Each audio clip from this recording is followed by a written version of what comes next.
Hello, everyone. Thanks for joining us today for the Restaurant Maintenance Cornerstones. 4 steps to better maintenance. It's going to be really just a casual walkthrough of probably stuff that you already know about your restaurant and about the operations, but it could serve as a reminder and maybe provide some little action steps that could take you to that next level where we're making sure that our restaurants are operating at the peak level that we want them to. My name's Doug Rixman. I am the co-founder at OwlOps. We created OwlOps back in 2009 for my family's restaurant franchise of Tim Hortons, and we've developed this system.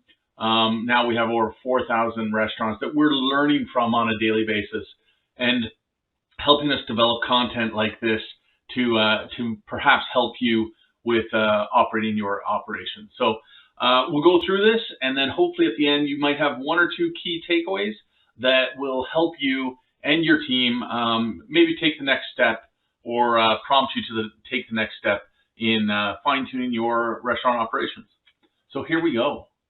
Hopefully this doesn't look like you too often, but it quite often might. Thousands of things coming at you, hundreds of things coming at you every single day. Whether you are a restaurant manager, a restaurant operator, maybe you're head of facilities or IT or something like that, there's always all kinds of little requests, big requests coming in, and just being bombarded. Someone calling in sick at the beginning of their shift, a customer complaint, all of these things is why we need that foundation across our business to make sure that we're sound with the basics of keeping our restaurants operating. That's what we're going to talk about. So what is a cornerstone? I think it's very simple, but the cornerstone is a stone forming a part of the corner or the angle in a wall. It's a fundamental piece, a fundamental building block that everything else lays upon. And that's why we're talking about them as 4 cornerstones, because if we set these up properly, then the rest of our operation will follow suit and we'll have a sturdy ground to sit on. Our 4 cornerstones today are going to talk about knowing your equipment, about partnering up with vendors, about workflow and communication and letting everybody know where and what they need to be doing, and then also planning ahead. Again, none of this is rocket science. Probably all of this you've heard before, but hopefully we'll be able to give you a few little tips and tricks to take you to that next level. So knowing your equipment. The big thing is just having a list, having an inventory, including the purchase date, all of this information. Do you have that list available? I know our accountants would want that list available, but do you have that list available that's available for your team so that they can make good decisions about maintenance? What about warranty? Are you tracking warranty? Can we have a system in place, or whether it's a Google Sheet or something like that, that will allow us to have that information readily available to us when we need it? Importance of warranty, of course, is, if we're calling someone in to do work on a piece of equipment, but you have you call them in on late night, maybe you're spending extra money on a after hours call in.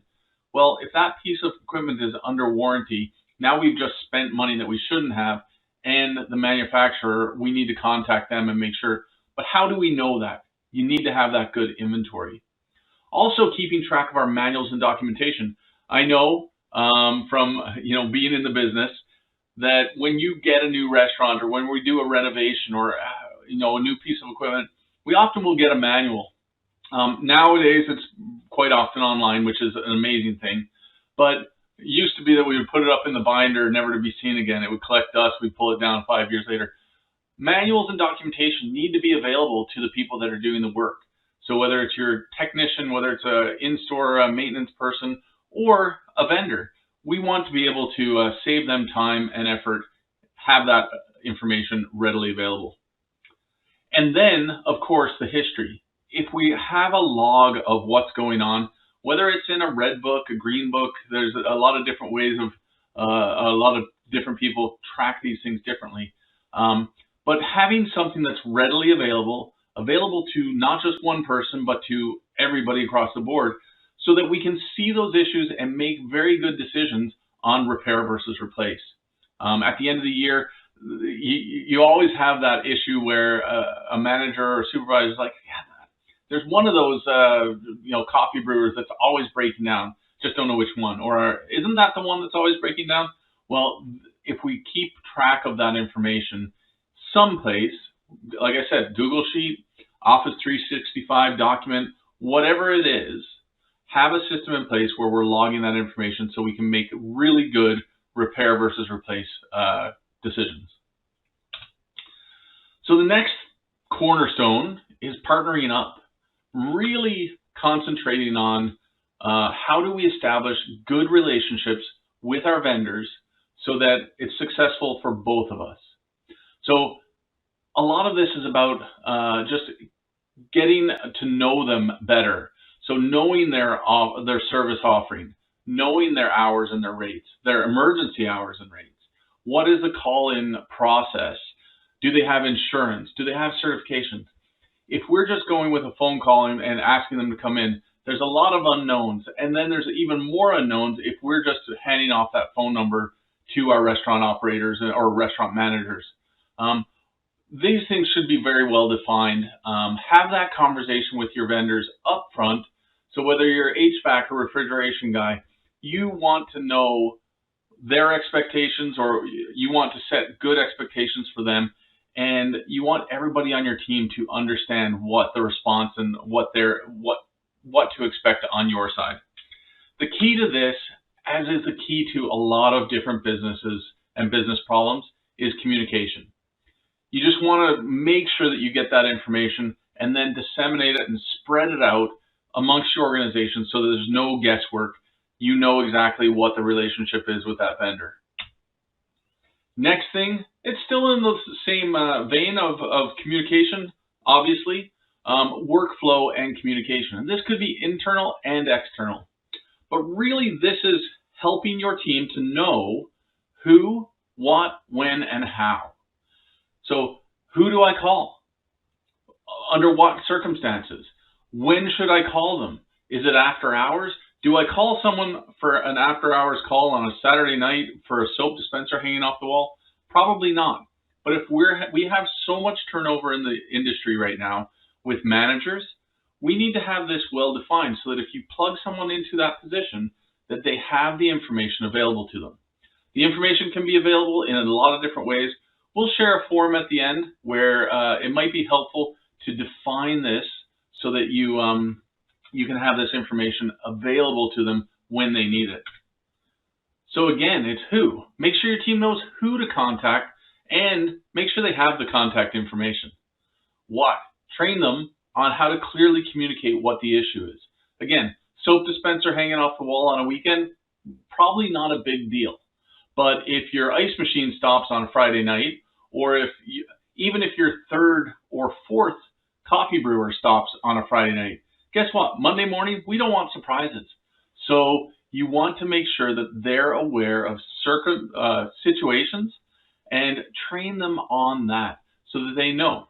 There's a way that you can document it, and we'll share that. But you want to help them to understand the severity and the consequence of making those after hours calls or not making those after hours calls. So again, about when should they make those calls? We talked about that just a little bit before. And how do you contact those people? Is it through an app? Is it through text message? Is it through email? And does that change if it's an emergency situation? So we always make a little bit of a joke, I suppose, but it's nothing to joke about, with if there's a fire in your restaurant, of course you'd call 911. Now, you should be logging these things after somehow, whether it's written down in a logbook or some type of communication. But you need to understand how to communicate under what circumstances. And if we train our staff to do that appropriately, then we're going to have less guesswork and less Monday morning surprises. Lastly, the fourth cornerstone is about planning ahead. And this is probably no surprise to anyone that, I use this as kind of a we want to set these things and not forget it as this, probably too many late night infomercials for me when I was growing up, but we want to set it and not forget it. We want preventive maintenance plans in place. We want those preventative cleaning plans in place too. It may not always require that technician to do, a quarterly descaling or whatever the issue or the work might be, but we want to make sure that our equipment is clean, our equipment is operating appropriately, and we're doing the little things on a regular basis so that, again, those Monday morning surprises, if we're doing these things, we're going to reduce the number of equipment outages and equipment issues, and we're going to increase our sales because we're not going to have as much downtime on those pieces of equipment. So less emergencies, it's safer for sure, and it's improved efficiencies for our equipment and thus our entire organization. So of those four, the question is, what is the most important to you? Is it the knowing your equipment? Do you have that list? Is it available? And how valuable is it to you? What about partnering up? Do you know what those relationships with those vendors are? What about workflow and communications?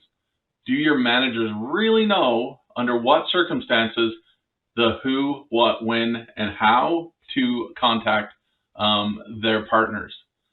And then what about planning ahead? I know that there's, again, probably tons of binders that are up there that tell us what we need to do, but are we doing them? And do we have a reliable system in place that allows us to make sure that we're getting those done?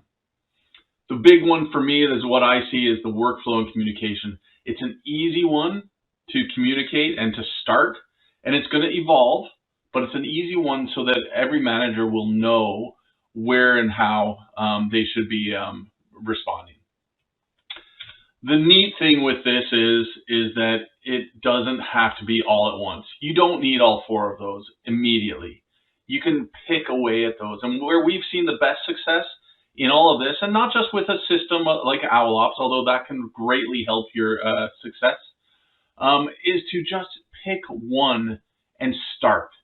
So whether it is, like I said, that equipment list, spend a couple hours for every restaurant and come up with that list. Now, what are you going to do with that list? Is it going to go into a shared sheet or a system?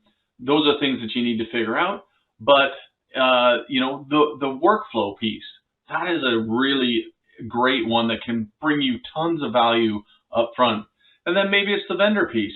Every new vendor you bring on, and maybe the next time you have a discussion with one of your partners, you might want to go through some of those questions and make sure that it's well defined. Once you define it, then send it to the team. Make sure everybody on the team is ready. But the key with this is that it doesn't have to be all at once. It doesn't have to happen this coming Monday. You can take that first step this coming Monday, and then maybe a month down the road, take the next step on the next one. And we can help you do that. And we have some sheets that are available. If you're watching this on social, put it in the list or in the comment, perhaps. Which one here do you think is the most important or could bring the biggest impact to your business? And then we'll share some of the sheets. If you want the sheets, just type sheets in the comments, and we'd be happy to send those your way. So here's the as easy as it gets. Knowing your equipment, just filling out that list. Partnering up, we have a vendor information form. We'll send that along to you. It'll guide that conversation. It may not fully provide all that information that you need, but it'll be a good start. Again, let's get started on these things, and you'll see the improvement in your operation. Workflow and communication, again, this is the one that I love the best, and it talks about what type of issue. Okay, it's a plumbing issue. What do we do if it's a non-urgent? Well, it's not affecting sales or safety. Maybe we can wait till Monday. It is affecting sales or safety. Maybe here's the after hours number. Maybe you put in there that during regular business hours, you talk to the area supervisor. During after hours, you call the vendor direct. Give them the autonomy to do those things to keep their restaurants going, but within a certain guidelines of what you're providing here. And then planning ahead. I'm sure you have lists and lists of different schedules that you could be using, preventive maintenance. Get it out there, share it, put a template in place, share it amongst all of your restaurants, and then you know that you have a starting point for success with regularly scheduled cleaning and preventive maintenance from your technician's side.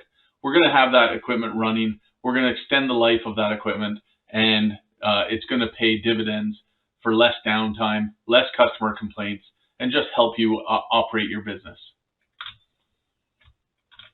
And that's it. So those 4 things, again, we're happy to share with you some of our resources that we have that can help you do that.